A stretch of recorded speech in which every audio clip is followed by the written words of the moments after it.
Some of you have asked about the Nuda, and hey RJ, what happened to the Nuda? It's been so long. Well, here she is. She's in fantastic health, roaring as usual. The only thing is that London is so lawless these days.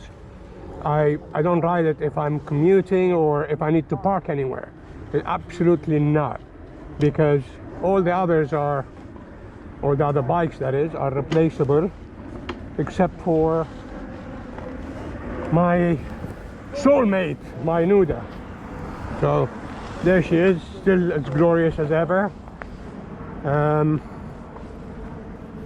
What else? That's it. She's here. Everything is fine. I'm tip top. Everything is fantastic. You want to hear her? Why not? Let's disturb some local wildlife.